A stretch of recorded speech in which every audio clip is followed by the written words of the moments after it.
नमस्ते। प्रधानमंत्री नरेंद्र मोदी की सफल 5 देशों की विदेश यात्रा का समापन। पीएम मोदी अपनी लंबी और महत्वपूर्ण यात्रा पूरी कर भारत लौट आए हैं। आइए जानते हैं इस यात्रा की मुख्य बातें। पीएम मोदी ने इस यात्रा के दौरान 5 प्रमुख देशों का दौरा किया: ब्राजील, घाना, त्रिनिदाद और टोबैगो, अर्जेंटीना और नामीबिया। यह यात्रा वैश्विक मंच पर भारत की बढ़ती भूमिका और द्विपक्षीय संबंधों को मजबूत करने की दिशा में एक बड़ा कदम थी। यात्रा की शुरुआत ब्राजील से हुई, जहां उन्होंने 17वें ब्रिक्स शिखर सम्मेलन में भाग लिया। यह सम्मेलन वैश्विक अर्थव्यवस्था और विकास पर केंद्रित था। ब्राजील में ही पीएम मोदी को ब्राजील के सर्वोच्च नागरिक सम्मान, Grand Collar of the National Order of the Southern Cross, से सम्मानित किया गया। यह सम्मान दोनों देशों के बीच गहरे होते संबंधों का प्रतीक है।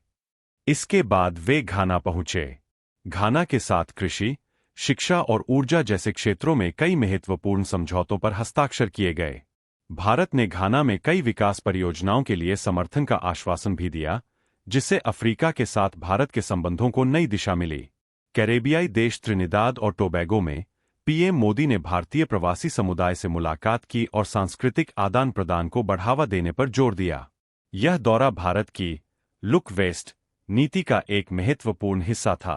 फिर वे अर्जेंटीना गए, जहां उन्होंने द्विपक्षीय व्यापार और निवेश को बढ़ाने पर चर्चा की।